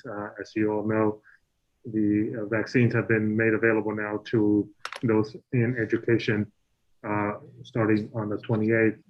The window or the appointment window has opened up since Monday. It actually, some appointments were made available even before that, and many of our staff have already scheduled their appointments to get the vaccine. I am working with Public Health EOC to potentially even have a vaccination center within our district, within our facility, to facilitate that for our staff, but also for our community that is one of the impacted zip codes within the county. More information as that is made available. Also, we will be continuing our town hall meetings with stakeholders in the month of March, as we just gather information for how things are going now, but also as we start gathering information for the fall. We will also conduct focus groups for students, staff, and parents to be able to dive a little deeper in terms of what are the things that they're concerned about, what are the things that we should be planning for when we are able to return in person. And then we are making all the preparations and have been, one of the items on the board agenda is specifically around the HVAC system. You can see that, Jason and the team have been diligent in regards to ensuring that the facilities are ready based on the guidelines for in-person as well. And so we're looking forward to the time that we can safely return in person, and we will continue to provide updates to the board as more information becomes available. Thank you, Superintendent Cruz. Are there questions, board members?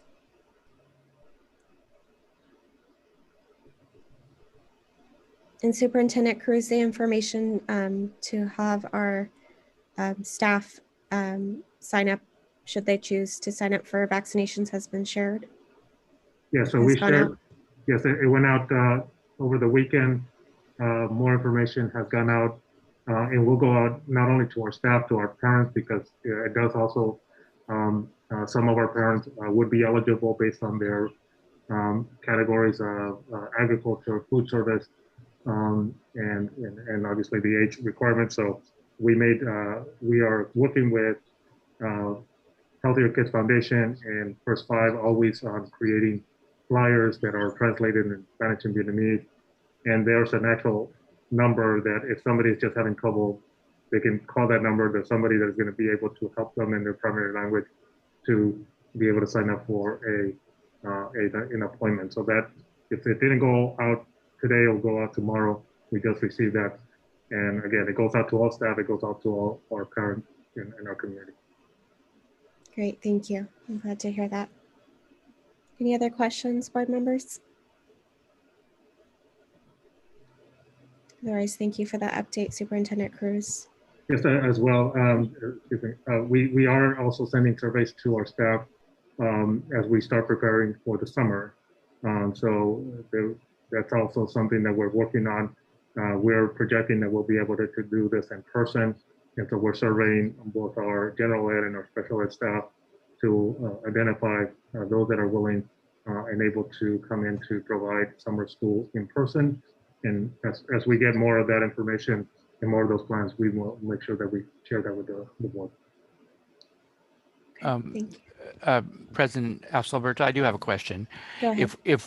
If we do decide to even partially reopen our schools in the summer, is this something that the board would need to take action on, or do we just, because I know that we voted distance learning till the end of June, right? So good question, Board Member Rodriguez. We will bring it to the board just because I think it's important for the board to know that we're doing everything we are supposed to in regards to keeping everybody safe. Your standing action is until the end of this school year, but just be reassured that any plans for in-person, whether they're in the small groups as you also approved with the resolution in November or in the summer, all that will come back to the board.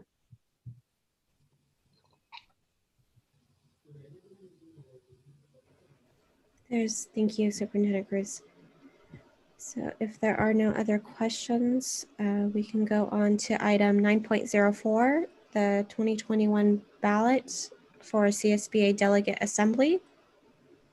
And Superintendent Cruz, do you have comments on this item? No? Is it? We bring this forward, George? No, go ahead. I was going to make comments. Go ahead.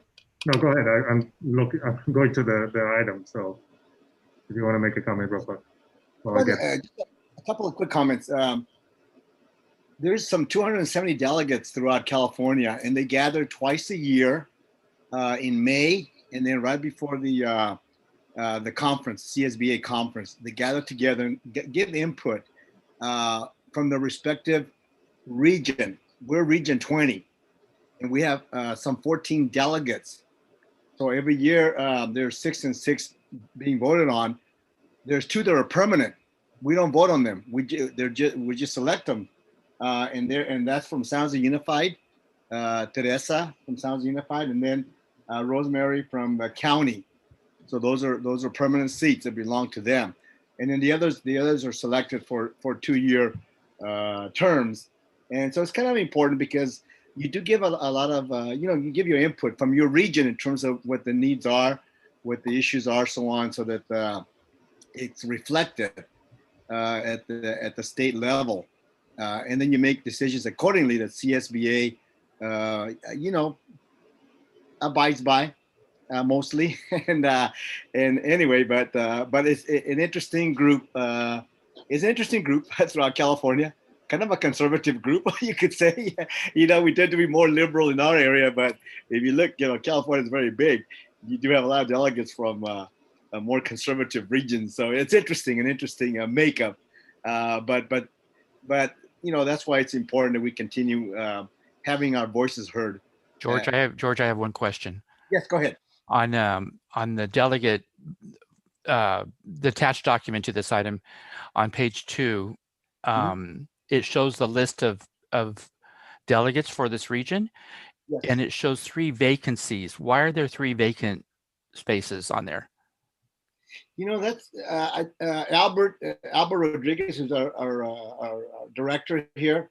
Why can't we fill up all the spaces then for delegates to get proper representation? Do you know that? No, that's a good question. I mean, I could bring back the information to you. Let me check with Albert and see what's going on with those three. Okay, because I'll tell you why. Up on the ballot, it says vote for no more than 6. Well, why don't we just vote for all of them? That way we can fill them all up. Right, exactly. So, yeah. But it indicates that there's 6 vacancies. Right. I'm not sure if it's those 3 and other 3, but the ballot does say that there's 6 vacancies, and so therefore you may choose up to 6, but you don't have to choose all 6 if you didn't want to. So obviously there's one person on there that of interest in this board. But yeah, the instructions are that the board can nominate up to 6. Okay, then whose responsibility is to make sure all of the spaces are filled for the delegates? That's Albert Gonzalez. Albert Gonzalez is our director. Okay, then I'll vote for you if you make sure that he's held accountable. Whatever you want. No representation, no votes. Oh, can I just say one more thing here? In terms of the people who are listed here, usually what we've done in previous, I mean, you can always change it, but in previous votes, we kind of take a look at the individuals who surround us, the districts. We have a common interest, so on. And so, of course, myself is there, but we also take a look at Alum Rock. We have Andres Quintero, who represents that district, which joins us, our neighbor district. And then Von Lay, who's from East Side. And so, you know how connected we are to East Side. All our kids go there. The majority of our kids end up going to East Side. Anyway, so I think Vaughn would be a really good person, and we don't have very many Vietnamese delegates, and she would very much represent that population. So I definitely would encourage the board to aside from me, thank you, but vote for Andres and vote for Vaughn, and then if you want to go a little bit more, Fiona Walter, she's our CSBA. Not CSB, I'm sorry, the Santa Clara County School Board's president this year. So she does a ton of work. A wonderful person, very knowledgeable, and she'd be great. She's running again, and she's an incumbent too. And then Danielle Cohen, and Danielle is very strong, very committed, and she's been a board member for about 12, 13 years, and she's been on Delegate Assembly for about 8 years, something like that. So she's a veteran. Anyway, so those are the ones that I thought might, those 5 would be some good people to send. I might chime in here too, George. Conference. Thank you for the input, Steve okay. Sanchez. We'll see if your colleagues vote for you. I wanted to they did vote for me.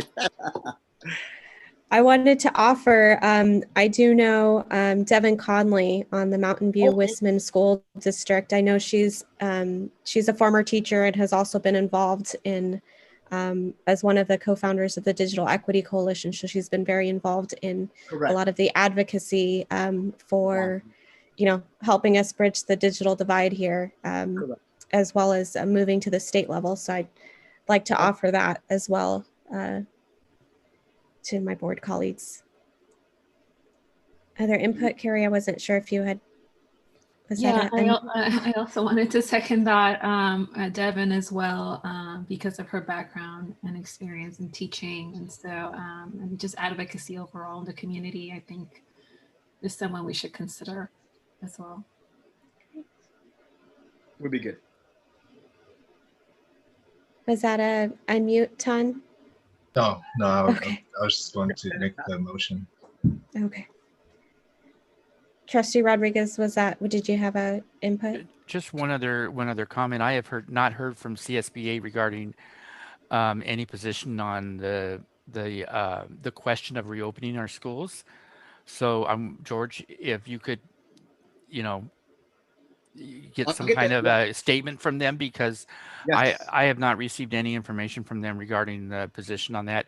Instead, we have politicians who are not part of school districts giving their own opinions and voicing their own views on forcing schools to reopen without taking all safety precautions. So it'd be nice to Very get good the point. CSBA position on that as well. Thank you. If you do that, I'll also vote for you.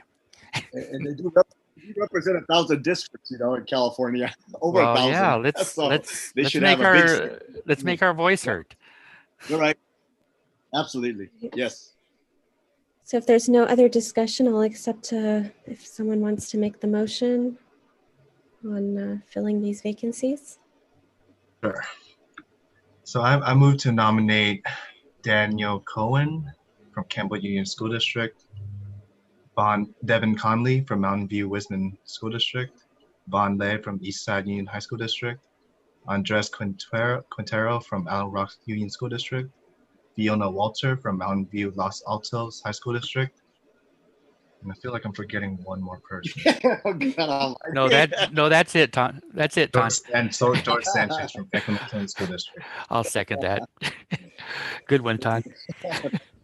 All right. I think everyone's getting a little tired here. We'll go to a roll call vote. Just kidding. Board Member Sanchez. Aye. Board Member Rodriguez. Well, okay, yes. Clerk Rosado. Aye. Vice President Tran. Aye. And I, Mimona Alberta, vote aye. So that motion passes. Do good work, George. Oh, thank you very much, everybody, for your confidence in me. And hopefully, all 6 of these people will be selected. I think it'll be. Remember us, little people. Okay. All right. Absolutely. We will move to item 9.05, the disclosure of the collective bargaining agreement with the Classified School Employees Association. Jason? Yep, I'll take this one. In accordance with AB 1200 and AB 2756, the district must submit their disclosure of proposed collective bargaining agreements for any change to a current collective bargaining agreement that has an impact on the district's budget, and must submit that to the County Office of Education. That disclosure must be approved by the district's board during the public board meeting. In the disclosure provided, the proposed CBA will include a 1.902% salary increase for CSEA members. The financial impact to the district is approximately $341,000. This includes approximately $281,000, which will be paid out of the general fund, and approximately $60,000, which will be paid out of 2 other funds, the food service fund and the bond fund, in fiscal year 2020-21. The attached disclosure required by the state only requests the impact on the general fund and not the other funds. However, the district staff has included this information on the other funds to provide a complete picture and transparent impact on the district's budget. The county has already completed their AB 1200 review of the disclosure and have determined that if the governor's budget proposed this January 2021 is adopted, the district can afford the salary increase proposed and maintain a reserve of approximately 3% until June 30th, 2023. This is an action item, and staff recommends that the Board of Education of Franklin-McKinley School District approve the disclosure of the collective bargaining agreement with CSEA. Thank you. Thank you. Board members, any questions or comments? Move to approve the disclosure of collective bargaining agreement with CSEA. Second. All right, the disclosure of collective bargaining agreement with CSEA has been moved and seconded. We'll move to a roll call vote. Board Member Sanchez? Aye. Board Member Rodriguez? Yes. Clerk Rosado? Aye. Vice President Tran? Aye. Naime Monofs Alberta vote aye. That motion passes unanimously. We will go to item 9.06, the 2021 CSEA salary increase. And Assistant Superintendent Grazie, is this your item? Yes, the district and CSEA have agreed to the calculated formula salary increase of 1.90% of the salary schedule for the 2021 academic school year, retroactive from July 1st, 2020. The staff recommends that the Board of Education approve the CSEA salary increase of 1.90% for the 2020-2021 school year. Thank you. Board members, any questions or comments on this item? I just want to say that I'm very glad that we were, bringing to conclusion the negotiations with FMEA, and they are tremendous employees for our district, and they deserve every penny they get. And I wish we could give them even more, but I'm glad that we're. You meant CSEA though, right, George? CSEA. I'm very glad that we brought this to conclusion. Thank you, everybody, for the work you've done to bring this about. Thank you. Any other comments, questions? Otherwise, I'll accept a motion. I'd like to make a motion to go and approve item 9.06, the 2020-21 CSEA salary increase. Second. All right, the item 9.06, the 2021 CSEA salary increase has been moved and seconded. Go to a roll call vote. Board Member Sanchez. Aye. Board Member Rodriguez. Yes. Clerk Rosado. Aye. Vice President Tran. Aye. And I'm Manuel Silberta, vote aye. That motion passes unanimously. We will go to item 10, communications from the superintendent. Superintendent Cruz. Given the time, I'll keep it very brief. I just want to give an update to the board. I'm about halfway done with my visits to schools, and look forward to providing a summary of the discussion and the items that are being brought up by our staff across the district. That's all. Thank you. Thank you. Thank you, Superintendent Cruz. We'll move to item 11, communications from the Board of Education. Item 11.01, board member reports. And we will start with Board Member Sanchez. Okay, just a couple of quick things. This morning, I was involved in a virtual tour of Ellis Elementary School for the Santa Clara County School Boards Association for the Hoffman Awards. They put in for the Hoffman Awards, and so it was granted to them, but we had to verify the information. So myself and one other board member went did a virtual tour of the program. The program is out of Columbia. They have a great teacher program there in Columbia University. And so it dealt with a reading and writing program that's been implemented throughout the school. Very, very successful. 650 kids, school in Sunnyvale School District. And so anyway, so that was good to check into classrooms. We were able to go into classrooms, 6 classrooms, and take a look at how the program was working there. And it was working very, very good. And I think we have familiarity with this program, right, Juan? We had this, was it the Bridges we had this program at? From Columbia? No, we have Bridges as New Tech. Oh, okay. I could swear I had heard Columbia mentioned with us. Okay, but it's a great program. And one of the things we look at is whether a program can be replicated, And this program is indeed not only there, but it's other schools throughout the Bay Area. So it's definitely a replicable program that something to look at, because they're having great success, with the kids and the parents, and staff loves the program. A lot of work, but it's it definitely bears the fruits of all the work that was put in there. And so anyway, so that's what I did this morning for a couple of hours, and then I did my second harvest food bank once more at La Ronde School. I'm getting to be a veteran there.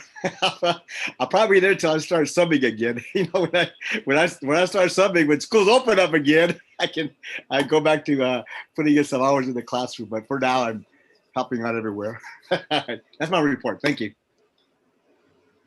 Thank you, Board Member Sanchez. Board Member Rodriguez. Yeah, I mentioned earlier that I participated in a virtual tour and meeting with Rocket Ship staff. And then I also participated in a parent meeting. They asked me quite a few questions, and I was very impressed with the quality of the questions. Very thought-provoking.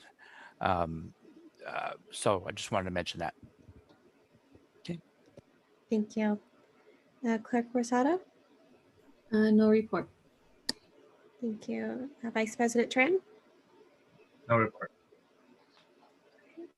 And I just also wanted to just, again, I was able to attend the Rocket Ship parent meeting, Mosaic, and there was over 170, I think, participants there. So quite a great turnout from the community, and also went over some questions and discussion to learn more about the school.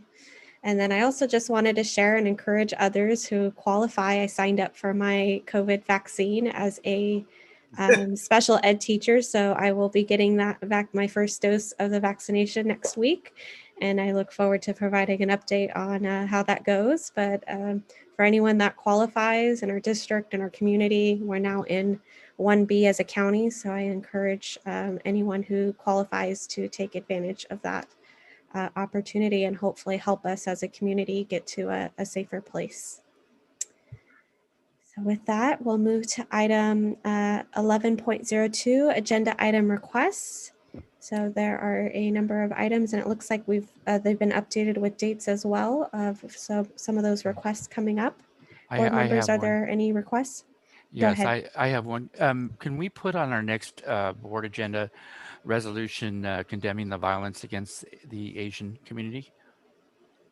And I don't know where we can get a resolution. Maybe there's a template resolution we can use from another school district. I'd be happy to research that, or if someone finds that, maybe we can email Juan, let him know. Okay. Thank you, Trustee Rodriguez. That would be great. Any other requests? All right, so Superintendent Cruz, you're able to get that request? Yes, I wrote it. Okay, great. All right, so we will move to item 12, future business. Seeing none, we'll go to item 13, future meeting dates. 13.01, our next board meeting is March 9th, 7 p.m. remote meeting. Item 13.2, March 23rd is the following meeting, also at 7 p.m. Item 13.03, our following meeting will be on April 13th, also at 7 p.m. Item 14, closed session. The board will not be returning to closed session today. So we are at item 15, adjournment. I will accept a motion to adjourn. Move to adjourn. Second. Right. The motion has been made to move to adjourn. We'll move to a roll call vote. Board Member Sanchez? Aye. Board Member Rodriguez? Yes. Clerk Rosado? Aye. Vice President Tran? Aye. And I'm Mona Silberto, vote aye. So we are adjourned now at 9:04 p.m. Thank you, everyone. Have a nice evening. Good night, everyone. Thank you. Good Good night. night.